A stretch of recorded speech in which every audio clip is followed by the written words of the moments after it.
Awesome. Thanks, Adam. So I want to give us enough time to really dig into some of the Xarray content. We'll sort of start with an overview of what Pangeo is. So Pangeo is really a community. It's a community all focused around big data for geoscience, which is a lot of the group here. So if you go to pangeo.io, you'll find this main website here. This sort of gives you an overview. A lot of the way that people will interact with this community is by sort of reading over this general site. But then they also have a discourse forum. So if you click on discourse there, this is the forum that people will interact, ask questions, share information, and that sort of thing. So if we go back to Pangeo, in order to get an overview kind of what it is, it's helpful to go to the top of the site, go to About Pangeo. This kind of provides an overview. So a lot of the motivation here is focusing around working with big data, filling this technology gap, and also really focusing on reproducibility, which has been a big focus of what we've been talking about this week in terms of open science within this community. So Pangeo is really focused around, I'll go to this guide for scientists and go to the core packages. So Pangeo is really focused around these core packages and finding these areas for collaboration. So today I'll be covering Xarray, which is really the core data model within this community. So Xarray adopts this common data model for self-describing scientific data. And it's really made to mimic these netcdf files, which are especially used quite a bit within the ARM ASR community. I won't talk about Iris too much, but this is something that's big, especially within the European Pangeo community.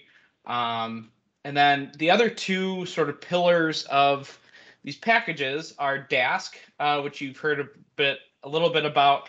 So basically, it's a parallel/distributed computing library that makes it easy to work with a lot of these large data sets, especially large data sets at scale when working on either the cloud or high-performance computing systems, such as the leadership computing facilities. And then the final one here is something we've been using all week and something that I gave an overview of on Monday, which is Jupyter. So the combination, especially Xarray, Dask, and Jupyter, is really that core stack within the Pangeo ecosystem. And when you hear people refer to this Pangeo stack and sort of this modern data science for the geosciences, that's sort of what we mean here. So there's also a variety of other packages that are included here. I won't cover those too much, but if you're interested, feel free to check out the Pangeo site. There's a lot of really great information here. There's a lot of great information even about how to spin up your own Jupyter hub and how to sort of get started with the stack. And if you're interested in learning more about sort of how to learn all these different libraries, I'd highly suggest you've heard John on Tuesday or on Monday talk about Project Pythia, but they have a lot of really great content here, especially the Xarray content, which we'll be using a little bit of that. So this is a really great resource to get started. But at this point, I will go ahead and jump right into our Xarray content. So Adam, would you be willing to drop the link to this in the chat? We'll be starting with an overview of Xarray. You've already heard a little bit about it earlier this week, but I'll sort of start with an overview of the package, data arrays versus data sets, and sort of brief introduction to plotting. And then we'll dig into some computations and masking with Xarray. So I'll go ahead and launch into the Jupyter hub here. We'll just give that a second. And the name of this notebook is just Xarray. So give that a second to load on up, and we can get started. So again, this is going to give you an overview of Xarray. There's some other helpful links here, such as NumPy, Pandas, DateTime, and then NetCDF. This is helpful sort of after this workshop if you want to go back through and read through some of that. It's all super helpful information, and we'll really get you started there. So we're going to start with our imports first. So we're going to read in our DateTime library, NumPy, Pandas, and Xarray. So the Xarray data model here basically is centered around a data array and a data set. So Xarray extends upon NumPy arrays and basically gives you the ability to work with n-dimensional arrays of data with having easier indexing using Pandas. The interface is largely based on the NetCDF data models, the idea of variables, attributes, and dimensions. But it goes beyond this traditional NetCDF interface to provide functionality similar to NetCDF Java, the CDM or Common Data Model. So we'll start first with creating a data array object. So it's one of the basic building blocks here. And we'll go ahead and have the coordinate names and values are stored with the data, making slicing indexing more powerful. So instead of knowing exactly which index to go down, there's some handy tools there for that. And then also has a built-in container for attributes. So for example, if you have like the standard name or units attached to it, it makes it easier to deal with that. Sort of that functionality beyond just the basic NumPy array. So we'll start off with a data array object by wrapping a plain NumPy array and explore that. So let's start with our data here. So we'll have a data array here. We'll have it with a shape of 5, 3, and 4, and you'll see that we have this NumPy array represented within our notebook. So with the sample data, we can just go ahead and pass that NumPy array, again, just to check the type here. So if we check the type of data, it's just a regular NumPy array right now. So we pass that into our Xarray or xr.dataArray, and we get a Xarray data array. So you'll see here that we still have that NumPy array wrapped within here. But now we have our coordinates and attributes represented within the HTML here as well. And then we have our dimension 0, 1, and 2, kind of following that Python zero-based indexing. So that's not super helpful because we didn't necessarily give it any dimension or coordinate names. So Xarray generates some of those basic dimension names, starting with dim 0, 1, and 2. We can improve that, and then it basically wraps that NumPy array in the data array. So to assign some dimension names, when we create this data array, we're going to want to pass in the dimension names here. So say, for example, we want to have the dimensions time, lat, and lon, which are pretty common dimensions within our data sets. So we could pass that in just using a list here. So again, time, lat, lon within there. So you run that, and you'll see that we have our dimensions here, time, lat, and lon. We don't have any coordinate information yet or the attributes, but we at least have dimensions here. And if we go ahead and read out the dims here, we'll see that we have the dimensions. So this is already an improvement from the NumPy array because we actually have some helpful labeling here. So we wouldn't necessarily need to know that time is the first one, or lat or lon. We can take advantage of some of those labeled indexes. So now let's add some coordinates. So we're going to add some time and space coordinates here.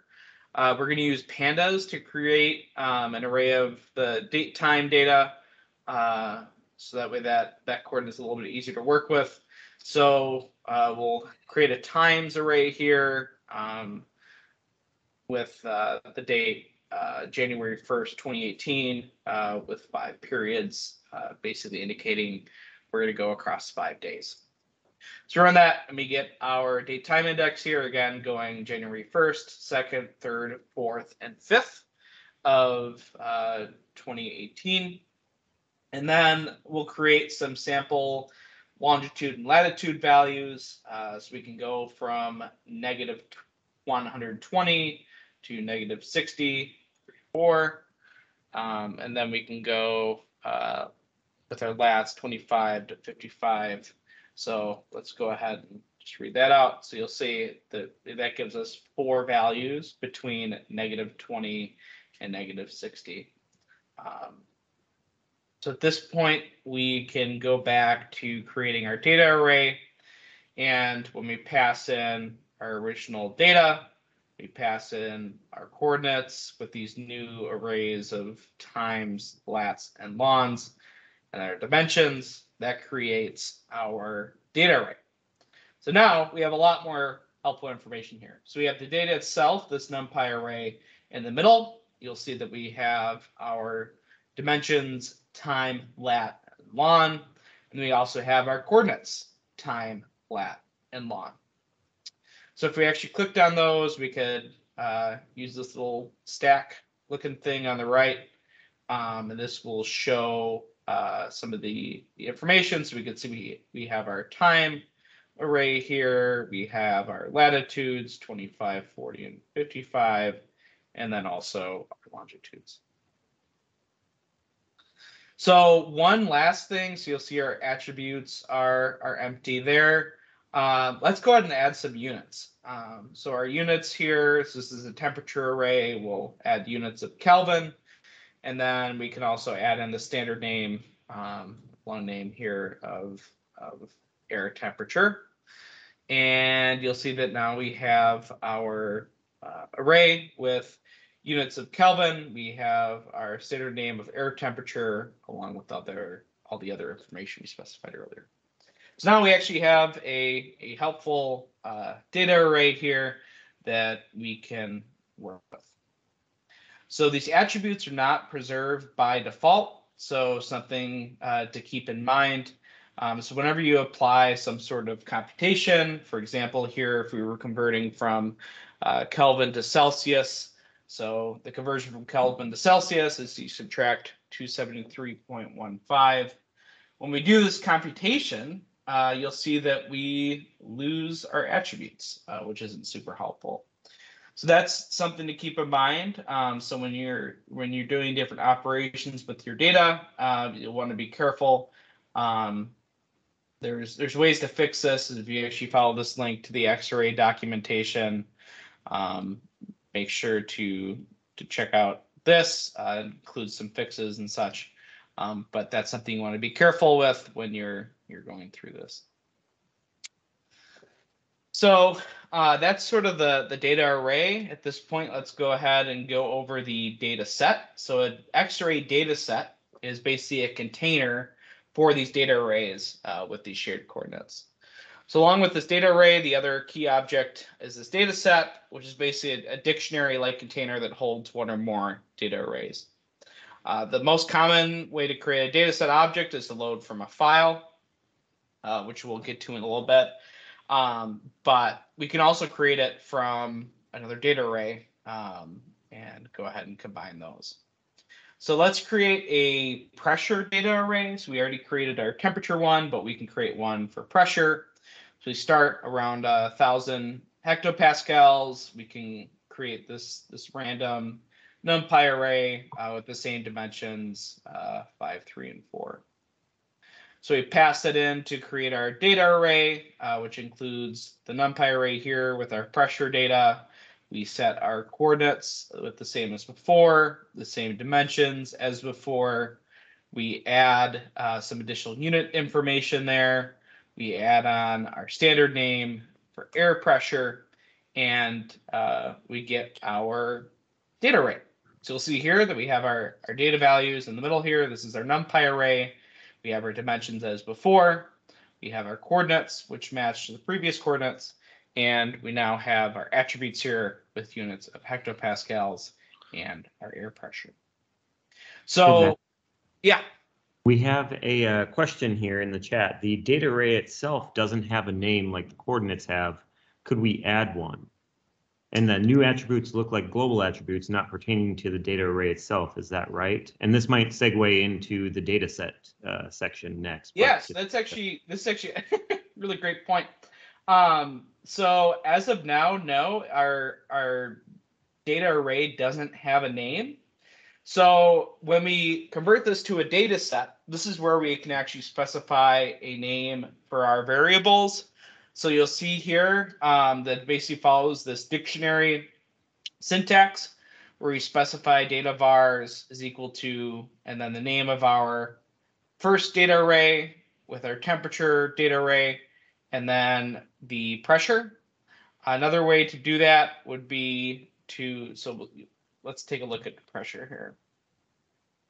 So we could set our name is equal to pressure here. And now when we look at this again, you'll see that it now has a name of pressure. So that's one way to do it. Another way would be to specify it when we actually merge those together and put those into a data set. And then to answer that other question about the attributes, so these are our variable attributes. So when we merge this within the data set, you'll see that we actually don't have any attributes yet for the entire data set. They're still contained within the data arrays.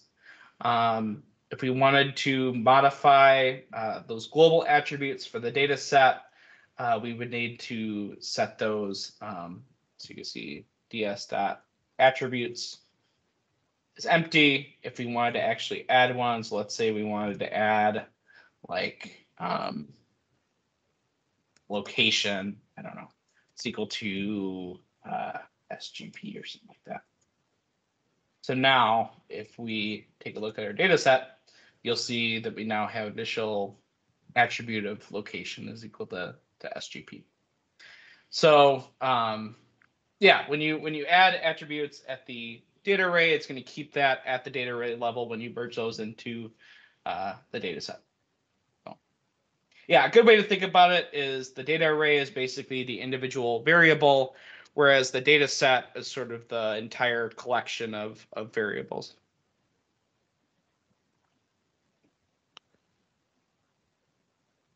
Yeah, and then if the lat and lon values are not the same for both, you need to decide sort of how to deal with that.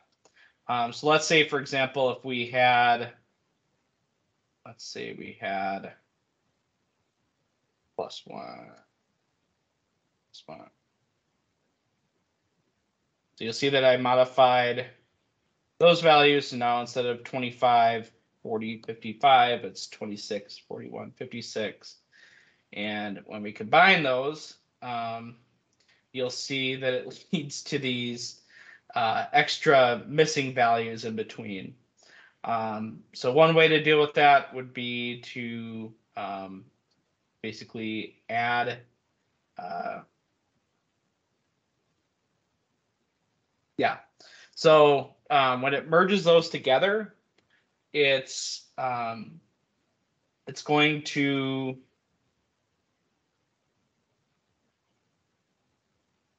it won't necessarily be as clean. So if you wanted to basically subtract these two, you'd have to have some knowledge beforehand, and you'll see that it basically adds missing values in between there.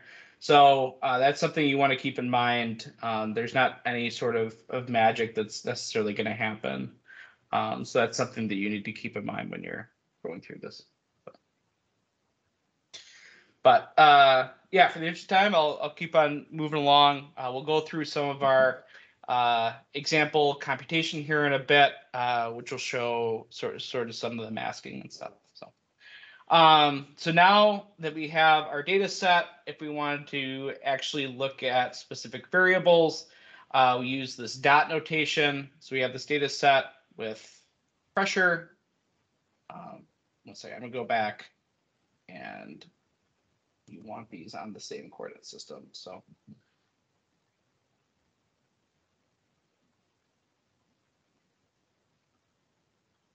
All right, so we use the dot notation. So if we wanted to look at temperature instead, we could do that.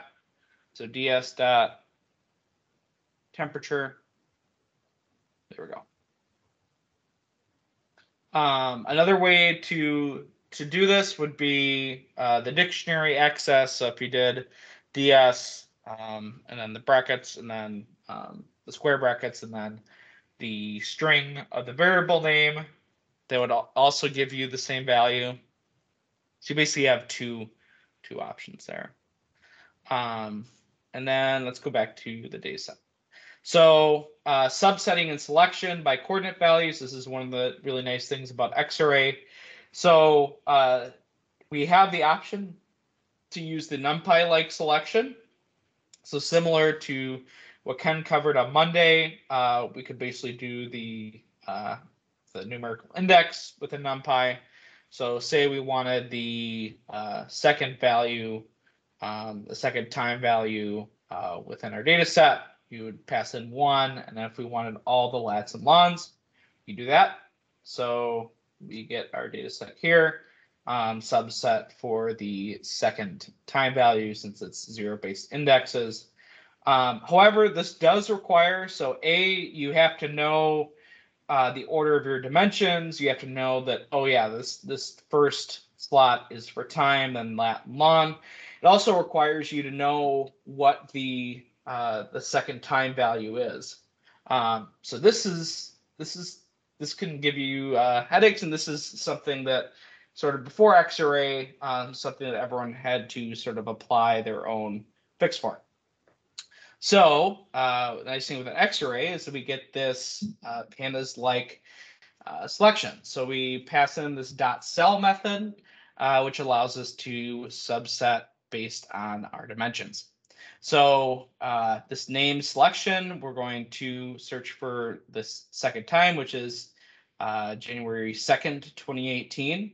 So we pass in our temperature .select, and then time is equal to 2018-01-02, and we get the same result here.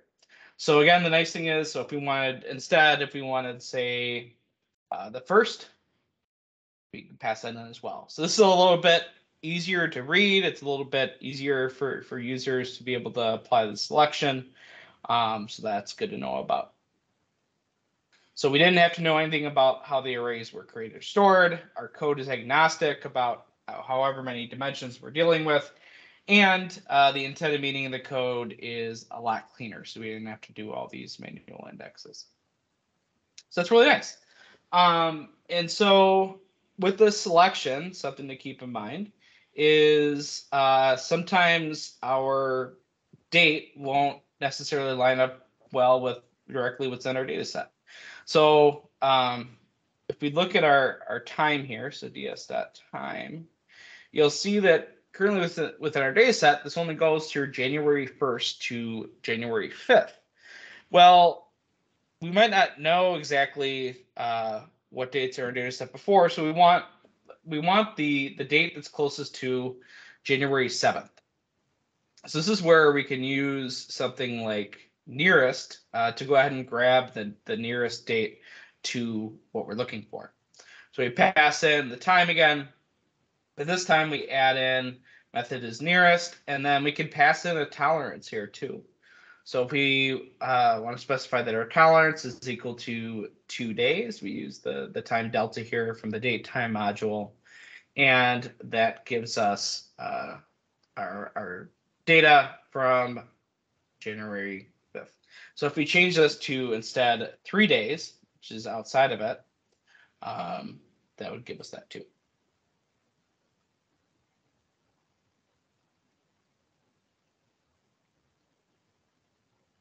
But so if our tolerance was set to say 1 day, so that's saying that at most it could be 1 day from what we're searching for, which would basically be, so if we're looking for January 7th and our tolerance is 1 day, that would mean that the earliest it could be would be January 6th. It'll return this error.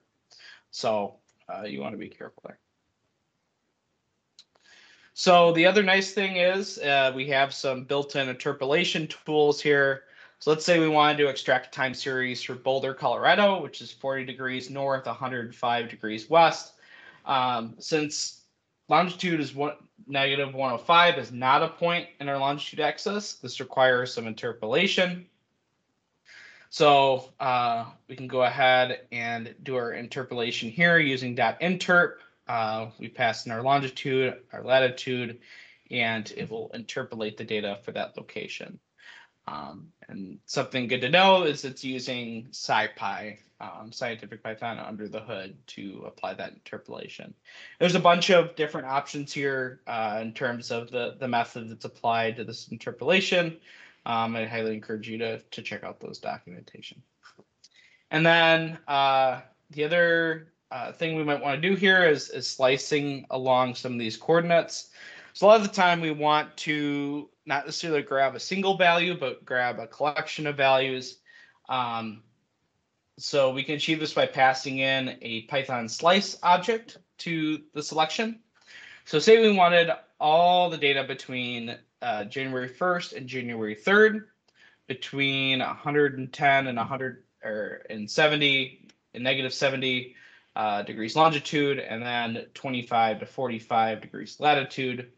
We go ahead and pass that in using the slice notation here, and that gives us our subset data array. So you'll see we only have 2 lats, 2 longs, and 3 time values. And this slice goes start, stop, and then whatever the step frequency is. And then there's one more selection method here. So we also have loc. So all these operations can be done within square brackets using the .loc. So if we just wanted January 2nd here, we could go ahead and pass in the string here, and that'll subset there. So this is similar to the NumPy based selection, except it allows you to pass in some information about the coordinates. So let's say we wanted the 1st to the 3rd again for the time, for our latitudes 25 to 45, and then for our longitudes negative 110 to negative 70. But again, this requires you knowing that it goes time, lat, long, but it's a little bit shorter. You could also mix in, if you wanted to add in the slice like we did before, you can do that. So there's plenty of ways to to subset your data. So yeah, I see there's a question about loc versus cell. So the nice thing about cell is it allows you to work with the names of these dimensions. So you'll see if we pass in the wrong order here. So if we pass in loc and we passed in longitude, latitude, and time, that'll throw an error because it's looking for that specific dimension order of time, latitude, and longitude. Whereas with the select, so if we wanted to do temp.select, the order really doesn't matter. So if we wanted to go longitude is equal to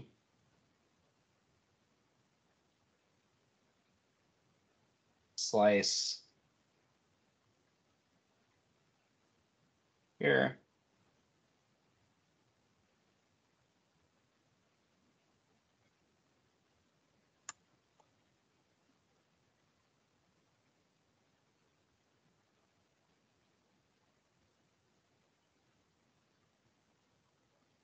Yeah, so you could pass in whatever order, so it's not as restrictive as using loc. And then I see, how do you select things like latitudes equal to the list? So let's try just grabbing longitude is equal to, I don't know, negative 110, negative 90. F is equal to.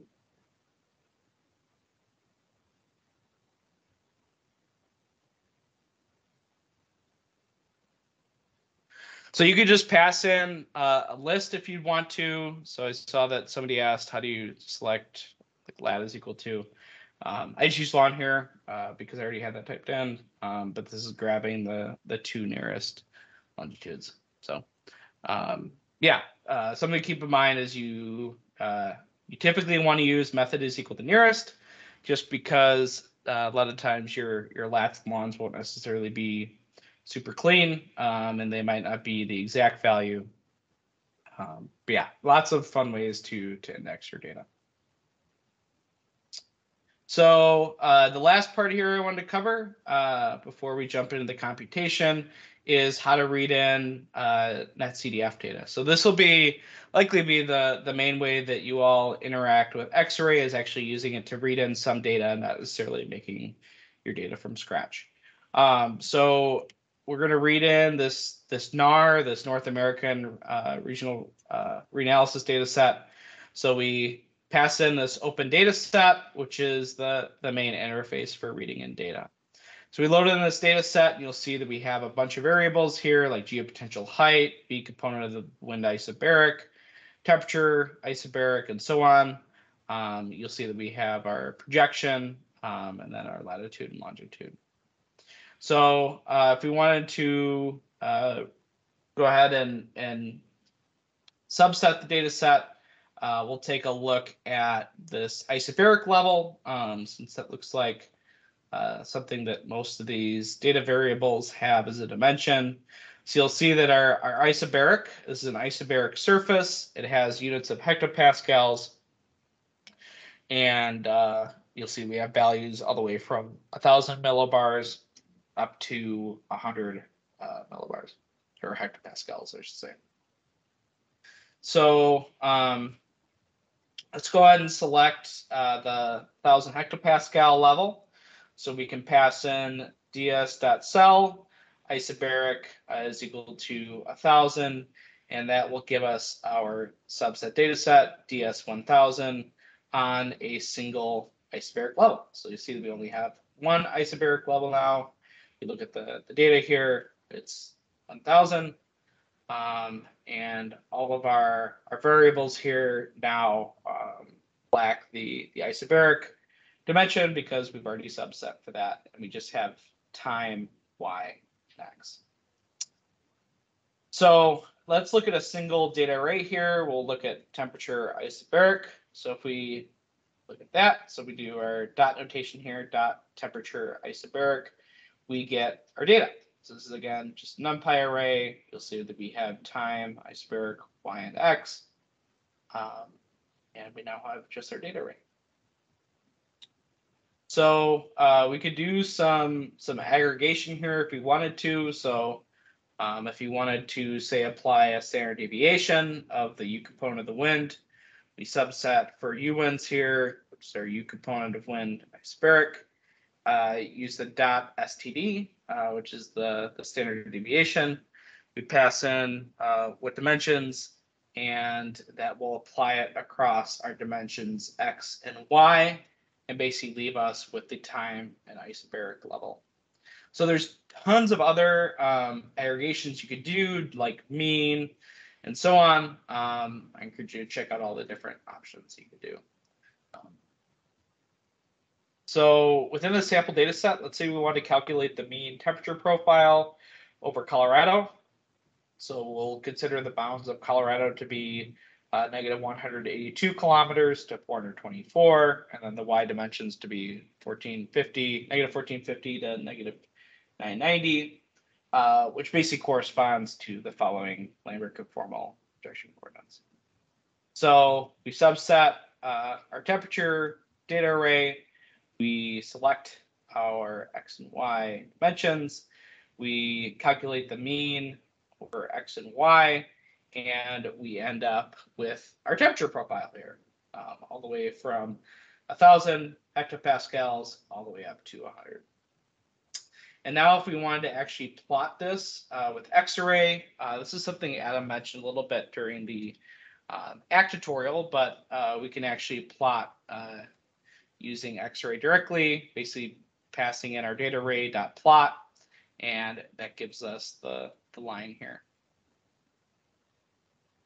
So if we wanted to customize some of this a little bit,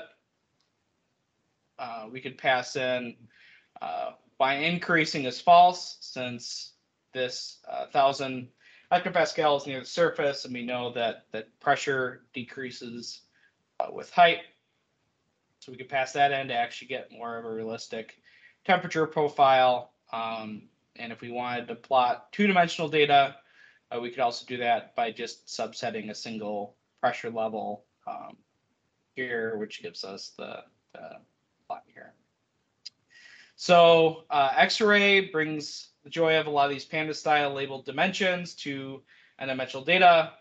It's really the core data model used within this geoscience community, especially the Python community, and it allows us to open these self-describing .cdf files.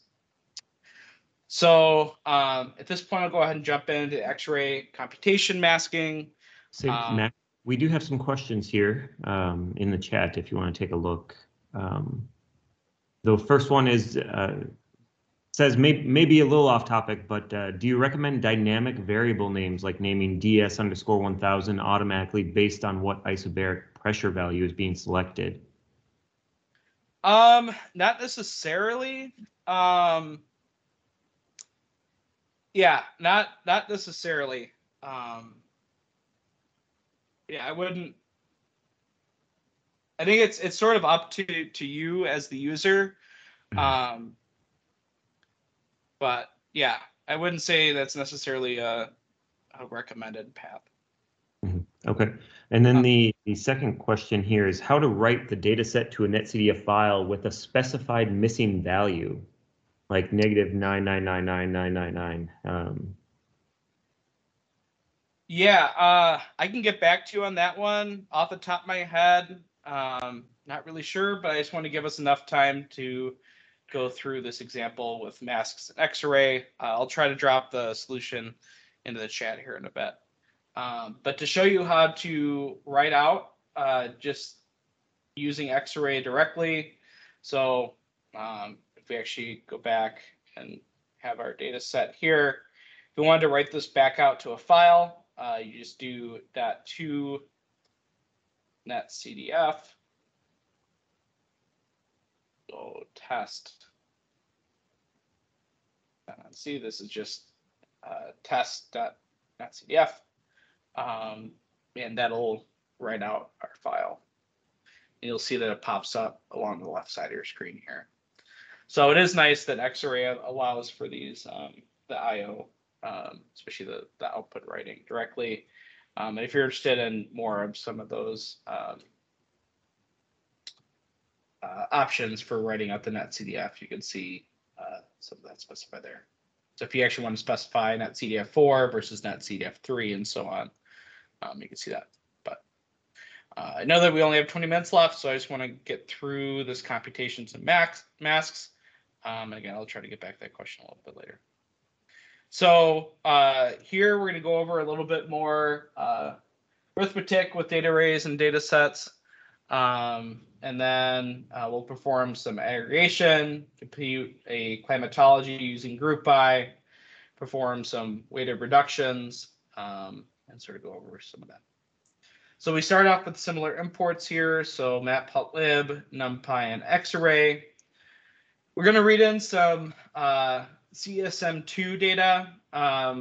This is a global climate model, and specifically sea surface temperature data, which you can see TOS as the name of the variable. So we see its monthly frequency, its long name, sea surface temperature, and so on.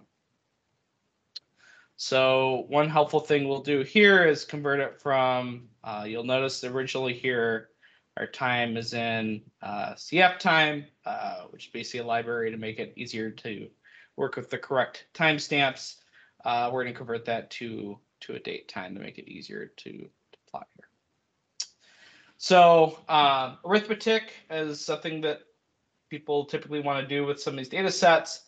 So we'll start first with adding 273.15 to our data set, since we want to convert from Celsius to Kelvin.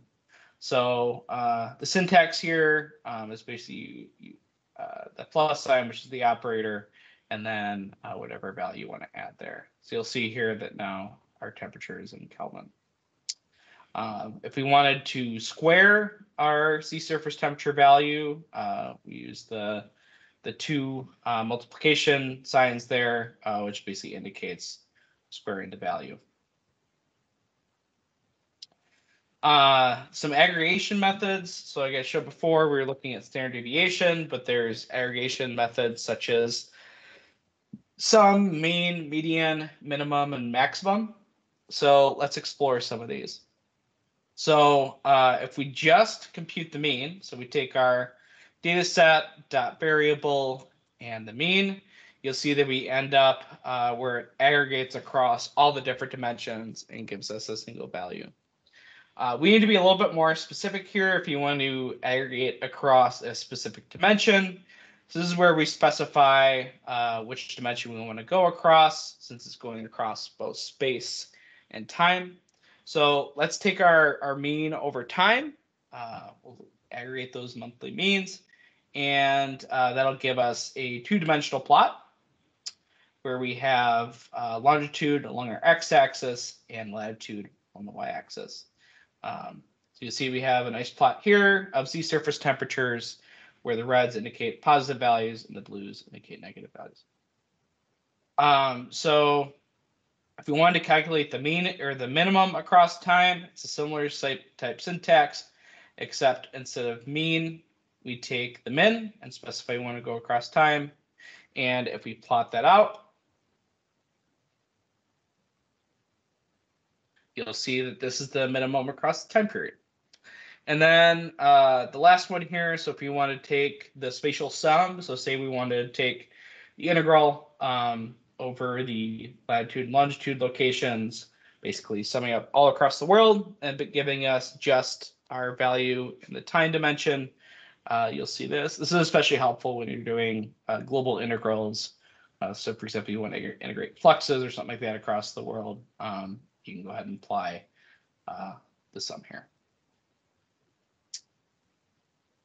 So you can also calculate the temporal median if you wanted to. So again, the syntax goes your data set, your variable, the operator, and then whatever dimensions you want to apply it across.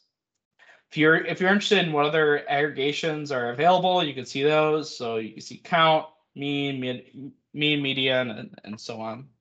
So those are really great to check out. So one of the key ideas within Xarray here is allowing these sort of higher level aggregations. So the key workflow basically goes split, apply, combine on a lot of these data sets. So the first step, the split step, involves breaking up and grouping into an Xarray data set or data array, depending on the value of the group key.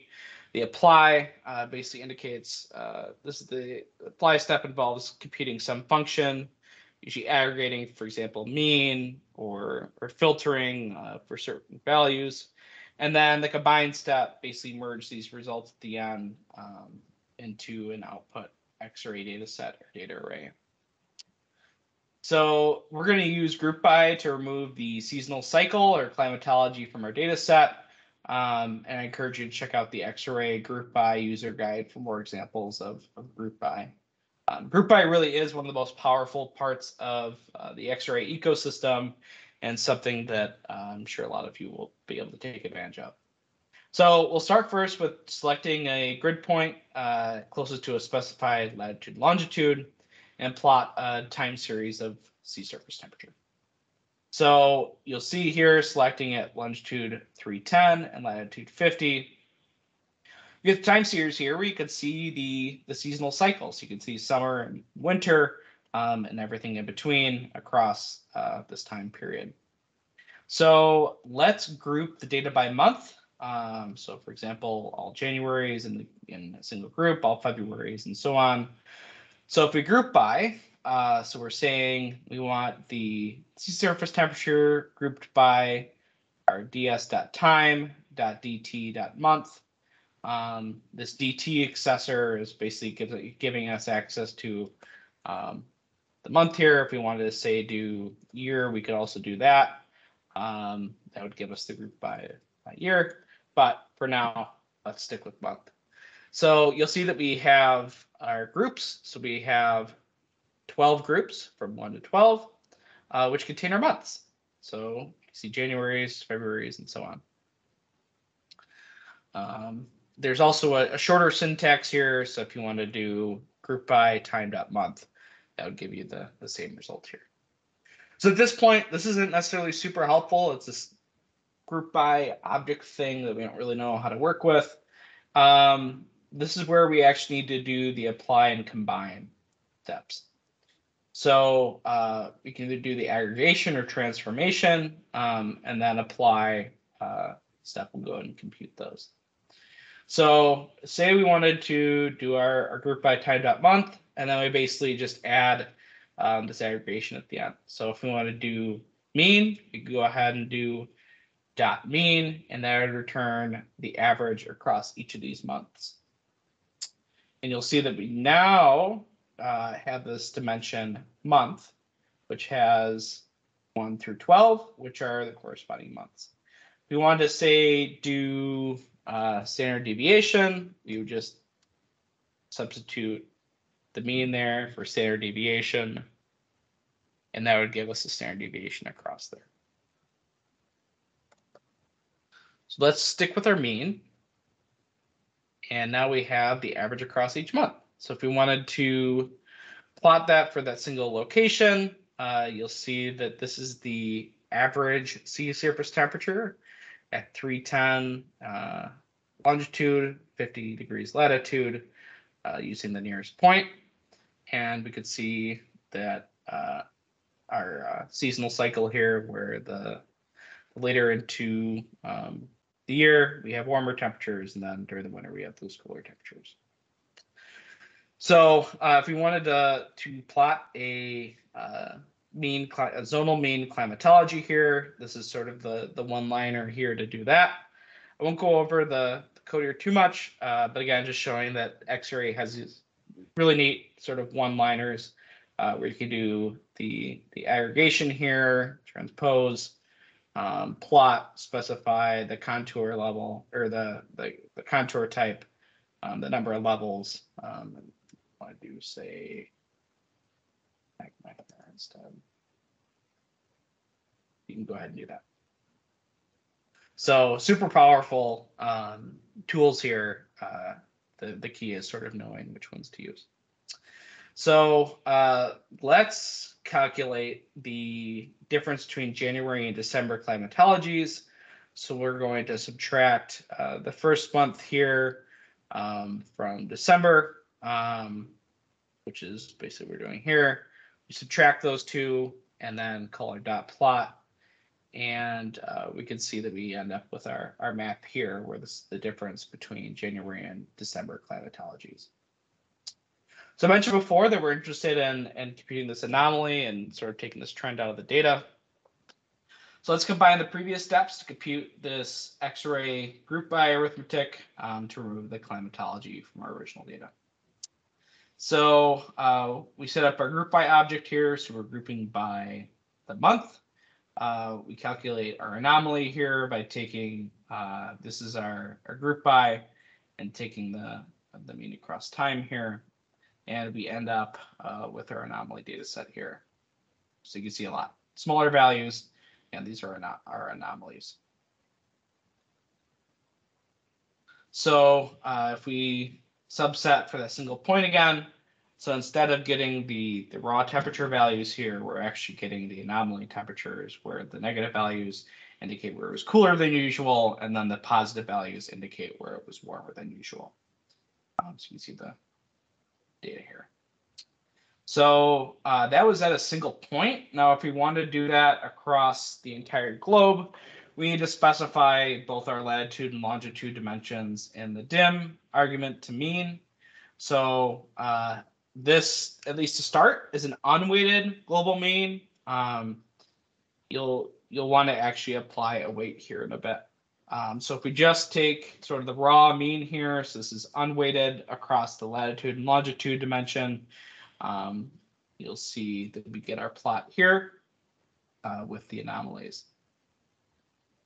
So yeah, the limitation with this previous calculation is we're just blindly taking the average across latitude and longitude, which with the Earth, we need to actually take the area of the cells into account.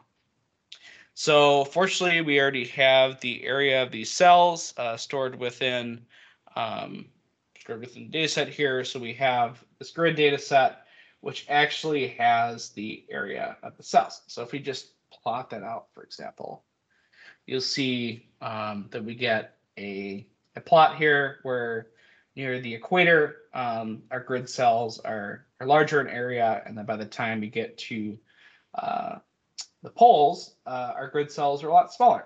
So this is something we need to take into account when we're calculating the anomalies here, since we're averaging across the entire globe. So we use the dot weighted syntax here. So we take our temperature anomaly, we're applying the weighted by the area here. This is our area data array.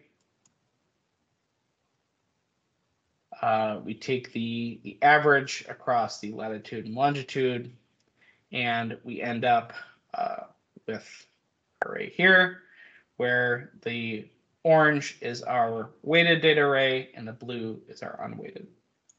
So again, there's differences here when you apply the weighted versus unweighted. So this is something important, especially when you're working with some of these global data sets. You want to be careful that you're applying your weights. So some other high-level computation. So we can resample. So especially with an observational data, so this is super helpful to take advantage of the resampling functionality here. So say we wanted to resample our data across every day. That's AS here. And if you're interested in learning more about resample, you can follow the documentation here, which includes the specific syntax for, say, like 6 hourly or so on. So for now, we're just going to do daily. So we're resampling. That's there. So if we average there. So actually, sorry, that's AS is actually annual. So you see here that we have 15 groups with the label from 2000 to 2014. So if we actually look at our time now, you'll see that we go from 2000 to 2014. So if we wanted to actually take the rolling mean, we can go ahead and take the 5-month rolling average. That's our ds variable rolling, where we specify our window as time is equal to 5. So we'll go ahead and plot an example of our 5-month moving average to our monthly data. And you'll see that our 5-month moving averages kind of smooths things out a little bit, or with some of those extreme values versus the monthly data. So the last point here, so masking data. So the syntax within Xarray is the .where, where basically this will mask out our data. So we'll start off with our data set. You'll see here. So if we actually plot the TOS plot.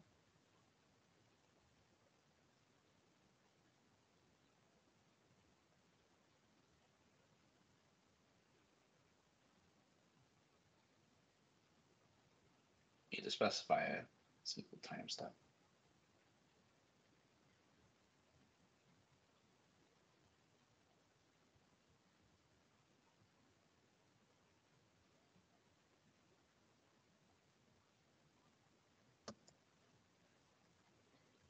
So this I cell here is basically just, it's an index-based selection. So this will just give us the first time here. Yeah, so you'll see that we start off with our our entire array here. So if we wanted to actually look at the last time step here, we'll go ahead and subset for the last time. And yeah, unlike iCell and cell, they change the shape of the return results. .where preserves the shape of the original data. So basically just give you missing values or nans wherever the condition is false. So before applying it, you can look at the .where documentation. It's a conditional expression where where can be a data array, a data set, or a function. So if you wanted to just mask locations with temperature values greater than 0, we can go ahead and apply there.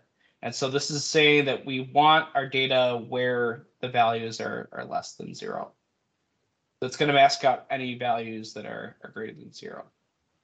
So if we plot these two side by side, you'll see our original data set on the left, and on the right, you can see our masked data set where it's applying those missing values to everywhere where the temperature is positive. So you could pass in multiple queries here. So you can pass in, for example, this sample where it's greater than 25 but less than 30. So if you're looking for values between that range, that will give you the result there. So you can also use coordinates to apply a mask. So here we're going to look for the Nino 3.4 region, which is defined as latitudes between 5 and -5 and longitudes greater than -90 and less than 240. So that will return our data set here. And we can also pass in our custom fill value. So if we wanted to have a fill value of, say, 0, we pass that in. So lots of options there. So again, so similar to NumPy, these arithmetic operations are vectorized across the data array. We have some helpful aggregation methods like sum and mean, with the option to specify which dimension, which the operation will be done. Group by enables the convenient split, apply, combine workflow, and then this .where method allows for filtering or replacing of data based on one or more provided conditions. So if you're interested in learning more, again, I'd suggest checking out on Project Pythia. They have a really great, this last notebook actually goes through and you'll walk through how to calculate ENSO with Xarray. So based on the foundational material I went over today, this would be super neat for you all to go through and walk through. So at this point, I will answer any questions. I know there's been a couple in the chat, but I know that Xarray, there's a lot of different ways to do things, and there's a lot of different options on here. Their documentation is pretty extensive, so they have a great user guide, and gallery, and so on. So really going through this and taking a look at all the awesome work here that developers have put in. It's really great stuff here. So. Thanks, Max. We did have, I think we resolved one of the questions. The last one here, I don't know if you want to take a look at to see, but it's about using group by when there's no value at a certain time. So if you're, trying to do a group by month and there's no data in, say, month 12, can you fill that? Yeah. Again, off the top of my head, I'd have to double check the documentation here.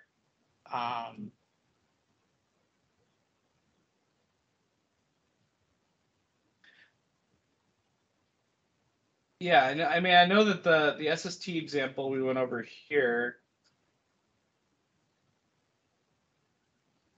Yeah, I I don't necessarily know off the top of my head. These are always great questions to post on the Pangeo forum or looking through their examples and such. So. Okay. And then, yeah, Ken here asks, does Xarray play well with NumPy masked arrays? No, it does not. So, yeah, I've run into a couple issues with that. yeah, there's some decisions there when you're sort of converting to keep in mind. So. Okay. All right. Well, we are at the top of the hour here. Max, definitely appreciate it. This was a lot of good information for Xarray. It's definitely a powerful tool. If there are any other questions, please do follow up in the chat.